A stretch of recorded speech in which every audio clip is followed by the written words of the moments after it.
This Roland Garros French Open tennis preview here on the Sports Gambling Podcast Network is brought to you by Edge Boost, the bank account built for bettors. Sign up today at edgeboost.bet with the promo code SGPN and get yourself a $25 deposit bonus. Only when love is written in capitals. Only the clay where champions fight. Only the glide, the slide, the night. Only endurance until the night. Only where tennis and everybody rhymes. Only where hearts fit on every head. Only where clay marks passion in red. Only where rituals leave a trace. Only a stage for courage and fire. Only here where all dreams transpire. Only at Roland Garros. You are listening to your Roland Garros French Open preview here on the Sports Gambling Podcast Network, where we will be focusing on the men's side of the draw. You can follow the Sports Gambling Podcast Network on X at the SGP Network. You can follow me on X. I'm the host of the Soccer Gambling Podcast. Therefore, I am at SGP Soccer on X. Just a quick reminder, the merch store is running a promo with 20% off everything when you use the promo code DGENS. That includes merch for my podcast, the Soccer Gambling Podcast, which you can support by buying merch or by leaving me a 5-star review, or you can leave a 5-star review for any of your favorite podcasts or buy merchandise for any of your favorite podcasts on the Sports Gambling Podcast Network. Don't forget, the best way to make sure you never miss any of our free picks or any of our free pods is to download the convenient SGPN app. It really is the best way to make sure you never miss out on any of our free picks or any of our free pods. If you're looking for free picks and pods or any free additional content from me, then just search for Lock Betting. You'll get the Lock Betting YouTube channel if you're on YouTube, or search Lock Betting wherever you get your podcast for the Lock Betting podcast for bonus content. But if you want to get all of my official plays that are tracked and transparent plays that are added to my tracked and transparent spreadsheet, then head over to lockbetting.com. I've run this service for 143 months, 1 year, 1 month away rather, from being around for 12 years. And I've never had a single losing month. I have 143 months in a row of transparent and tracked profit. It's tracked and transparent because it's on spreadsheets. Spreadsheets are verified by existing members and are all available to look at the lockbetting.com site. That's where you sign up, and that's where you can do your due diligence first and do that research, because I'm asking you to do it. Do your research. Do your due diligence, have a look at the type of bets we do, sports we bet, and most importantly, how we manage a bankroll. It's right there for you. And I've made it even simpler because I have now posted the latest spreadsheets to Instagram, including the latest 3 that are pinned to the top of the Instagram page, which is at lockbetting. So go to that. It's a hub for everything that we do. You'll find the latest spreadsheets there. You'll find the top 3 pinned to the top, and they're posted via screenshots. So it's never been easier to go through them and see all of our bets. You'll also get a monthly recap where I look at the things that we did right and a few things that we did wrong. And it's not many because we make a profit every month. You'll also find free bets there. You'll also find betting videos giving you additional betting information. And you can reach out to me if you have any questions. If you are not on Instagram, you can still reach out to me if you have any questions. My X account, as I mentioned, is at SGP Soccer, and I will be posting all of my futures pick for this tournament. So to get all of my plays for the French Open, not just the futures, but round by round, we'll be posting plays. We've only ever had 3 losing slams in the history of lock betting. So we've had 41 winning slams up until this point, and we've only lost 3 of them. 41-3 is our Grand Slam record.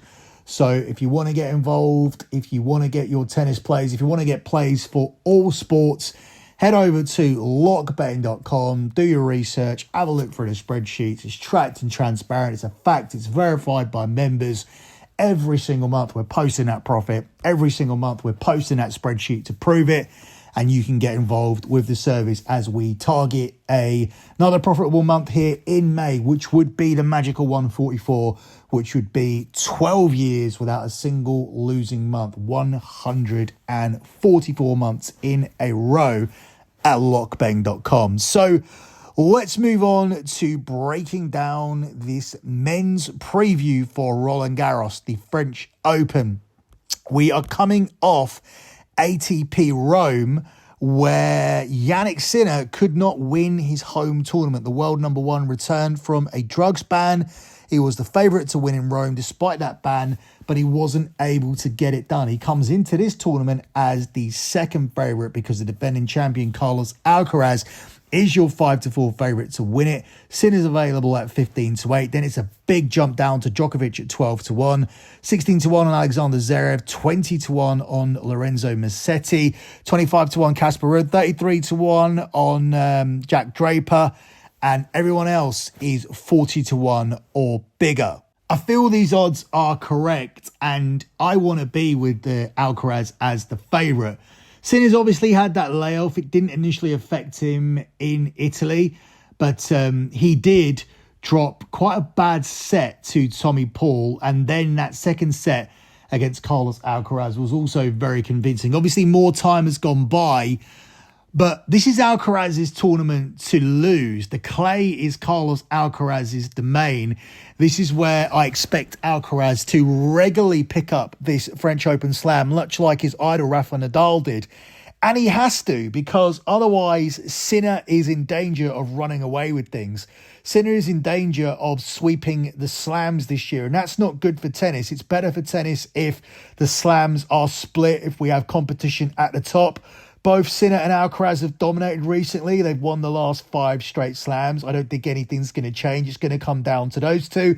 And I think Carlos Alcaraz is the man to beat. If Sinner wins this slam, he will be the automatic favourite for Wimbledon, a slam that Alcaraz has won for the last 2 years. And Sinner will obviously be the favourite on the hard court. He's already won in Australia, and he'll be the favourite to win in the US as well. So it's very important that Alcaraz retains his 2 titles. And I'm more certain actually about him retaining this one than I am on him retaining it on the grass. I don't know why Alcaraz is such a great grass court player and why he's managed to win back-to-back Wimbledons. But here on the French, this is his home away from home, and I do feel that he will get his hands on the trophy once again. But I just think both of these two will be unstoppable on both sides of the draw. So I think Sinner will end up getting through to that final. I think Alcaraz will get through on his side of the draw. It just remains to be seen for me who they will play in the semi-finals. And we're going to work that out here as we're going to break down the quarters here for this French Open. It's not really worth spending too much additional time on Q1. Sinner is the favourite to win it at 4-7, and then it's a long, long way down before we get to Britain's Jack Draper at 5-1. Then Arthur Fields at 12-1, Deminu at 14s, Rublev's at 16, Jacob Mensik at 16, Fonseca at 16. He's a player to watch for the future, the Brazilian. He's touted as a future world number one, but so have a lot of other players been. But he does look like he's the real deal, and his best surface is clay, so he could have a run here. But I cannot look past Sinner just disposing of his opponents relatively comfortably here. I don't see him dropping too many sets en route to winning this quarter and reaching that semi-final. While he did drop that set to Tommy Paul that we mentioned, that 6-1 set, and he also lost 6-1 to Alcaraz in the second set in the final in Rome, at the end of the day, Sinner did come off a layoff and breeze through the earlier rounds. He managed to beat Cerundolo in straight sets, and that is a clay court specialist. The Argentinian could upset some people here in Roland Garros this year. He destroyed Casper Ruud. He's a clay court specialist, and he beat him 0-1, 6-love, 6-1 en route to that semi-final. So despite the fact that Sinner may be a little bit rusty, I don't see anybody here in his quarter giving him any trouble. And I would consider Sinner to be a very strong parlay piece as part of a double or a treble here to win quarter one. And I'll be taking him here at the price of 4-7 to get it done. Moving on to Q2, on to quarter two. This is led by Novak Djokovic. He's available at 11-4. Only narrowly the favourite ahead of Alexander Zverev here at 3-1. Then the aforementioned Cerundolo is available at 11-2. He's going to be a threat in this quarter for sure. Then we go down to Medvedev at 8-1, but we know Medvedev hates clay, so I think he should be bigger.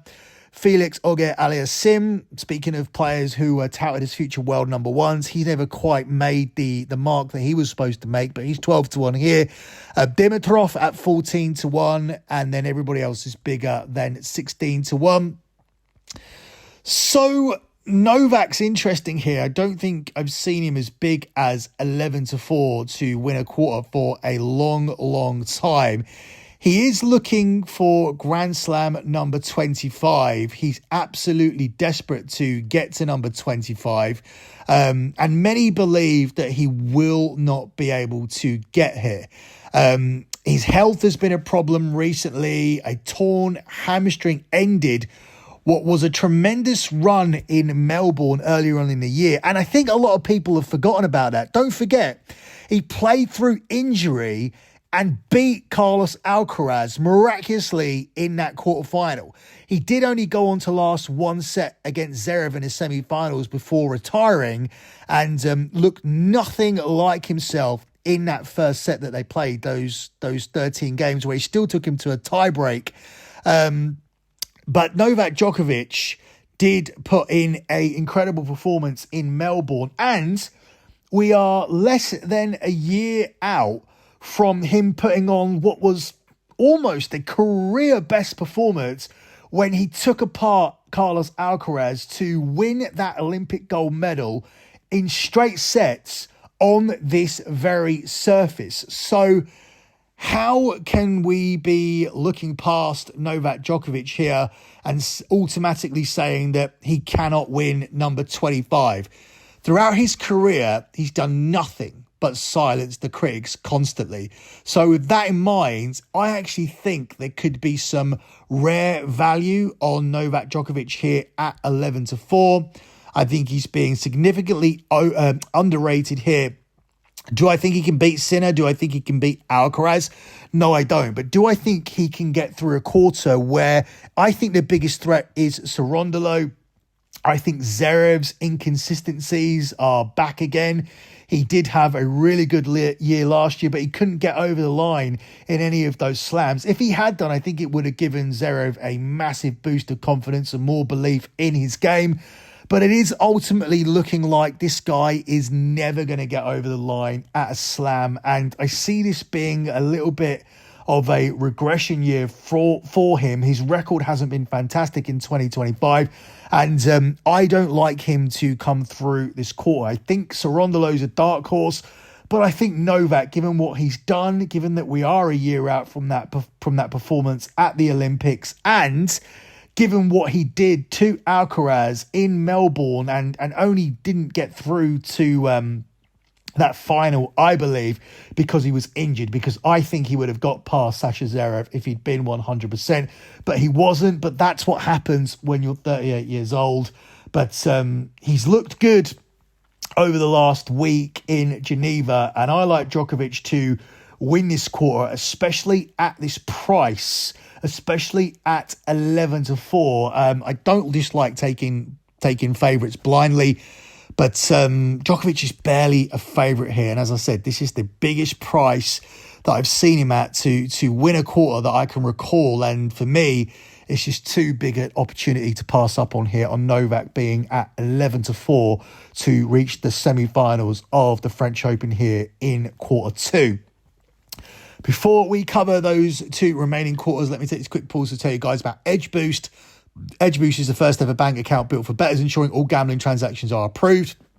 There's no usage fee, No minimums. You can earn cashback rewards and you get 100% approval for all betting deposits as well. So sign up today at edgeboost.bet with the promo code SGPN.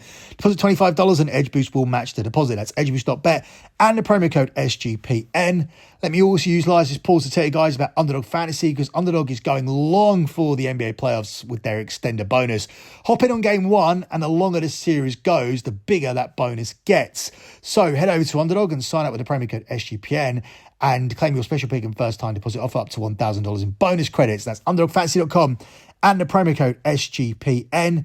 Let me also tell you guys about Rhythm, because it's your home for AI-backed picks and props. You can dominate the NBA playoffs, PGA, MLB, and they've just launched the WNBA as well. They know you're going to love it. That's why they've given you a 7-day free trial, which you can claim by going to sportsgamblingpodcast.com/rhythm, spelled RITHMM. They've also got some other amazing deals going on right now with SGPN. If you use the promo code SGPN25, you get 25% off a monthly subscription. If you use the promo code SGPN50, that's 50% off an annual subscription with that promo code. So head over to Rhythm, that's RITHMM, Rhythm, and get yourself that free trial. Don't forget to also head over to, enter the Ultimate Fantasy Football Giveaway, the Circa Ultimate Fantasy Football Giveaway. Circa Resort and Casino in Las Vegas are giving away the ultimate fantasy experience for a 12-person league to draft in Vegas and to be treated like VIPs during the stays of 2 nights straight at Circa Resort and Casino for your entire 12-person league. You got limo transportation to and from the airport. It's a 2-hour open bar package for the league at the Overhang Bar. The contest duration, it started on the 5th of May and it ends on June the 30th. So you've still got time to get involved and enter. And you enter by going to sportsgamblingpodcast.com/circa. That's sportsgamblingpodcast.com/CIRCA circa. And finally, let me let you guys know we're brought to you by MyBookie.ag. MyBookie is your place to bet on every sport, including the NBA playoffs, including this year's French Open. So head over to MyBookie.ag and use that promo code SGPN for a 100% deposit match up to $1,000. Terms and conditions apply. But that's MyBookie.ag and the promo code SGPN. One more time, that's MyBookie.ag and the promo code, as always, is SGPN.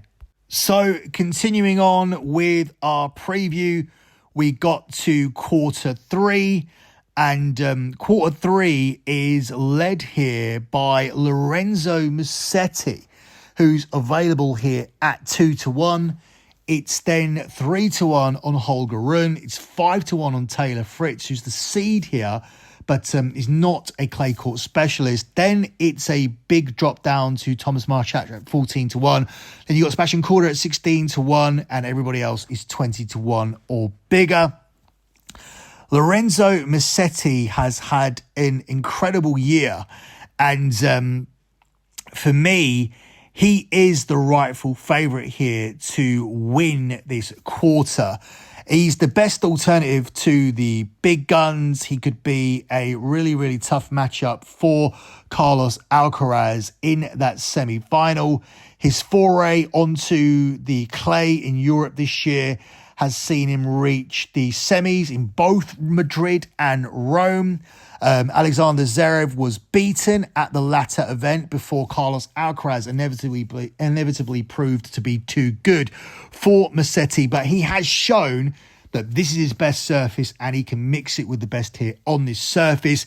We know that Musetti has all the shots. We know that he has natural power with his ground strokes, but what he also has here is the depth of touch that you need to have success on clay. Some of his drop shots are excellent. It's a real weapon to have, and he's got a nice draw here, and I think he's at a nice price. For me, he's head and shoulders above the rest of the field, and I would have had him priced up shorter. So again, it is another favourite, but as I said, he's not a big favourite. This is a plus money selection at plus 200, just like Novak was a plus money selection for quarter two at plus 275. It's probably been a long time since I did a tennis futures podcast and have taken four favourites to win their quarters, but that's what I've done here, And I think Musetti and Djokovic should both be a lot shorter to win quarters 2 and 3. I think there's really real value on both of them. So I'm going to take Lorenzo Musetti to win this quarter here, and I'm going to take it at a price of 2-1 plus 200 here for this one. And we close out with quarter 4. And given that I'm taking Carlos Alcaraz to win this tournament, obviously I'm going to take him to win the quarters. So we'll run through the rest of the prices here and see if there are any dangers. Alcaraz is the 1-3 favourite to win it. Then it's a big drop down to Casper Ruud at 7-1, Tsitsipas at 8-1, Tommy Paul at 12-1, and everyone else is bigger than 20-1. The simple answer is there are no threats. We saw what Jannik Sinner did to Casper Ruud off a layoff. He only dropped one game on route to winning 6-love, 6-1. So for me, there are no threats in this quarter. Stefanos Tsitsipas just cannot get it together at the Grand Slams. Tommy Paul, of course, had that wide set against Sinner where he beat him 6-1, but that's all we really have to give any weight to the argument that there are any threats to Carlos Alcaraz. I think he comfortably blows through this quarter. The less sets he drops, the better. He'll be more ready for what will be a tough final 2 games. I expect him to play against Lorenzo Musetti, and I expect Jannik Sinner to be awaiting him in the final as Alcaraz looks to go back-to-back. And for the sake of men's tennis, I think he needs to. I think we do need a rivalry at the top. We cannot have Sinner dominating. Sinner has been the dominant force, even though these two have split the last 5 slams. And I think it's important that Alcaraz wins, and I think he will win, and therefore I do like him to win his quarter here, and I think he's a solid parlay piece here at 1-3 minus 300 to get it done. Closing out with your lock on this show, this is going to feel super chalky, but it comes out at plus money. I'm going to parlay together Carlos Alcaraz and Jannik Sinner to win their quarters. I do think the two of them are going to meet in the final, but we only need them to reach the semi-finals to cash here. Sinner is at 4-7 to win Q1, and Carlos Alcaraz is at 1-3 to win Q4. Put them together and you actually end up with 11-10 plus 110 here for this 2-legged parlay. Now, Alcaraz has taken some uncharacteristic losses on faster surfaces, but he has a much higher floor on the slower clay where he fallbacks on his athleticism and his timing is never off. He's 15-1 on clay in 2025, and that does include that massive win against Sinner at the Rome Masters 1000 last week. That was actually his 4th consecutive win in their head-to-head contest since 2024. He comes into this as the number 2 seed. We know he has to get past Tsitsipas and Casper Ruud, and I think he's going to end up facing Lorenzo Musetti rather than Taylor Fritz, who's the number 4 seed, given the surface. And Tsitsipas and Ruud have both reached the French Open final before, but Alcaraz has a combined 15-2 head-to-head record over these two, and I do believe that he will end up getting not only to the final, but I think he will end up winning this tournament once again. Sinner's only losses this year have come against Alcaraz. I don't think anyone else in this tournament possesses any threat, so I expect him to be there in that final and for him to meet Alcaraz once again. Alcaraz is owning the head-to-head record, which includes a 5-set win over Sinner in the semi-finals of last year's French Open. While Sinner's most comfortable hard courts for sure, his drop-off on clay isn't significant, and generally he has been far less susceptible to surprise losses than Alcaraz throughout the last couple of years. Arthur Filiz or Rublev, they could offer up some resistance in the round of 16, but I think after that it's very, very difficult to make a case for anybody. Even Jack Draper, Alexander Zverev or Djokovic could await Sinner in a potential semi-final. But we don't need Sinner to win that semi-final in order to cash the lock. We only need him to get into that semi-final. So it doesn't matter if it's Djokovic, doesn't matter if it's Zverev. Preferably it would be Djokovic because we have taken him as our lean to get through that quarter. Doesn't matter if he's Sarondolo. We just need Sinner to get through to that semi-final. So once again, your lock here on this show seems chalky, but it comes out at plus money. We're going to take Jannik Sinner to win quarter one. We like him to reach the final and face Carlos Alcaraz, who we're going to take to win quarter four. Combine these two seemingly chalky plays together, and you end up with a two-legged parlay paying out at 11-10. That's it for me and your men's French Open Roland Garros preview. I'll remind you, I'm posting plays for this tournament every single day. Right now, my futures card will be available. We have a phenomenal tennis betting record over at Lock Betting. I said earlier on 41-3. That's because I didn't update my notes. We made a profit on the Australian Open. So we're 42-3 all time since we started betting tennis. So only 3 losing Grand Slams ever since my lock betting service started 12 years ago, originally opening up as dirtyjesus.net, now known as lockbetting.com.